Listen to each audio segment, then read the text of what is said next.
Candlelight, wine, lobster. Even his chippier-than-ever mood suggested he was ready to slip a ring onto my perfectly manicured finger. When those magical words, "I think it's time we talk about our future," flowed out of his mouth like the beginning of a new love song, I was so ready to scream out the word, "Yes," until he broke up with me.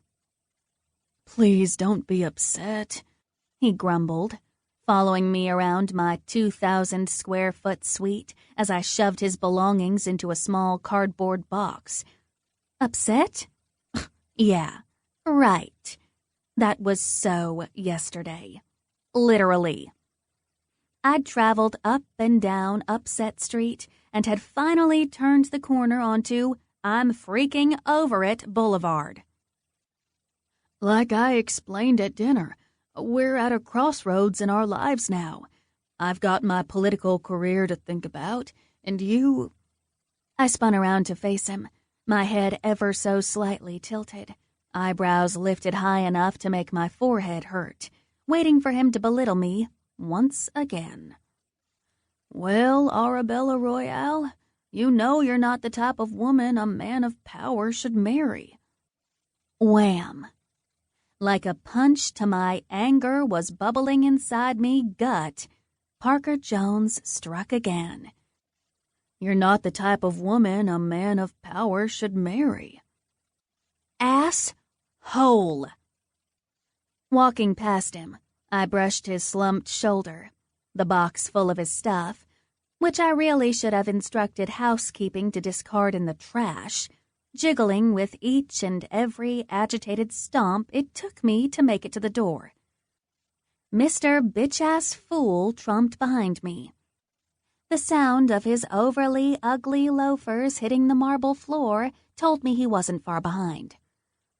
As I swung the door open, Parker regarded me with dark green eyes that used to make my heart skip its finely tuned beat. "Princessa, you haven't said a word since I arrived. Don't you have something to say?" Handing over the box containing his pitiful belongings, I scoffed under my breath. "Why, yes, Parker, I do have something to say." Placing one hand on my hip, because, let's face it, a skillful hand-to-hip placement is beyond essential, I all but barked, "GTFO." Parker scratched his almost bald head, and his bushy eyebrows connected as though they were longing to be a unibrow. "I'm sorry? Is that social media talk? Something your 1.5 billion followers would understand?"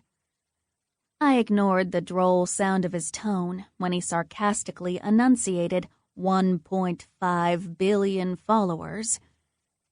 See, the entire time we were together, Parker seemed to be envious of my social popularity, often dismissing it as though my success were some useless hobby.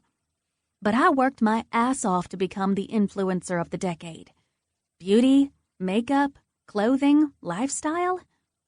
Simple flat-lay posts soared, and in the blink of an eye, my Instagram became one of the most followed, almost outranking those famous K-sisters. Of course, when I launched my own makeup and clothing line, my following tripled.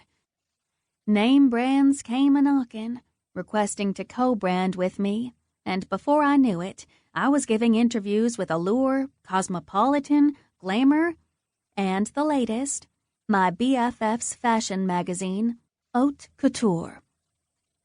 All with a focus on my knack for fashion, merchandising, and swanky beauty trends.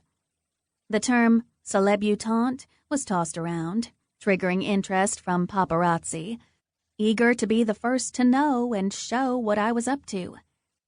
Hobby or not, I was good at it. And despite the fact I was born into an elite family, happened to be an heiress to a ritzy hotel chain, and was referred to as the Princess of Savannah, I'd more than earned my stripes. What